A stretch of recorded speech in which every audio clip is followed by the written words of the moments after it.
Hello everyone, I am Rayron. Welcome back to another Icy Take. Today we have John Wick 4 that we're going to be reviewing. Oh, wait a minute. No, this is the latest Matrix Resurrections trailer that just dropped. And, first time going through it, I was kind of excited. But it's like, again, I have to rewatch these trailers just to make sure that I don't have my personal biases kind of creeping out, or hypnosis is probably the better way to describe these type of trailers. So going through it a couple times, um, a part of me wants to feel like yes, the Matrix is back. We get a continuation of our story, but I'm the type of person that actually like Reloaded and Revolutions. Yeah, I know it's a hot take, but I kind of like the trilogy. I know a lot of people don't. They only recognize the first one as the only one of the Matrix, which is understandable. There's great points to be made about just the Matrix being its standalone movie versus the other two, but I'm not here to debate that. Looking at this particular trailer, there's a couple things that I am concerned about when it comes to this trailer. The first thing that comes to mind is the timing of this. Where in the timeline of our story of the three movies are they going to place this? Because when I was going through this trailer, I felt like I was watching just another, Terminator type of trailer that is going to be, it's going to be inserted in a very awkward, very difficult spot that's going to retcon potentially the second and third movies, or it could be just a complete remake of the first one.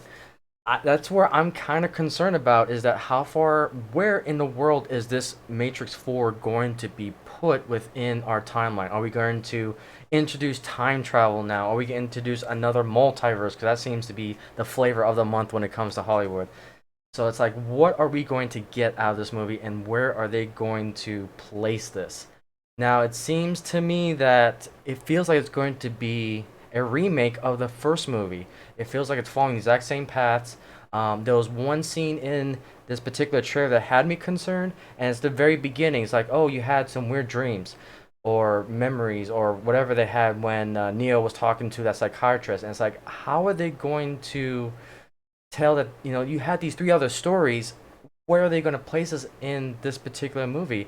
And the other problem is that at the end of the third movie, spoilers if you haven't seen it, of Matrix Revolution, Neo dies in the end because he sacrificed himself so that the people who escape the Matrix can be free and have independent thought. And the monsters or the machine, whatever creatures you want to call them, I can't remember top of my head, that they're allowed to be free in that world. So now we're going back into the Matrix, and now Neo doesn't seem like, or anyone for that matter, all of our main characters from the original trilogy, they don't seem to have any memory of what happened, that they were able to escape and everything. So I'm really concerned, and that's just like the one thing that I felt throughout this trailer is like, this doesn't seem right.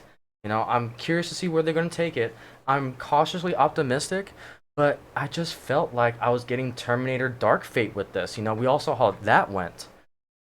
That they completely shafted everything in a complete different direction. And then it's like Morbius not being in here, and the other main villain from the trilogy not being in here. It feels like we're getting a different villain, a different sidekick, and it also feels like the trailer did a good job with Neo showing off his powers, that he's still the chosen one and so forth. But I'm concerned where they're going to take him. Is he going to be the main star of this movie, or are we gonna get this new agent with the blue hair? Yeah, here we go with the trends again.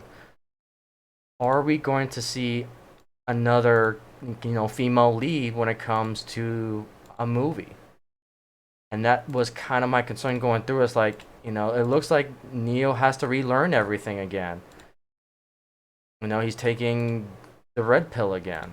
It just feels like this has been done before in the first Matrix movie. Why are we rehashing this again? And that's the part of me that just I feel cautiously about. And it's like, what is the world? What's going on with the world? How's Neo going to come back from the dead? Essentially, how are they going to? Or are they going to retcon it?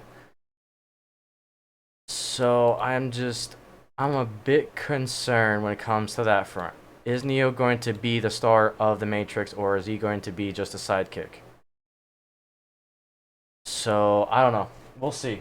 Again, could be a hot take. That's why I call it an icy take, because no, I have my own opinions. But again, that's just that, just opinions. I'm just speculating. Can't wait to see the movie. It's actually one day after my birthday comes out, for December 22nd. So that's definitely going to be my birthday slash Christmas movie that I'm going to go to. And I'm excited to see it, just to see Matrix back in the theaters. But again, I'm kind of cautiously optimistic about this. But yeah, guys, that's pretty much my quick take on The Matrix Resurrections. Cautiously optimistic. I mean, that's the phrase of this trailer. So see what happens. Until next one, take care, guys.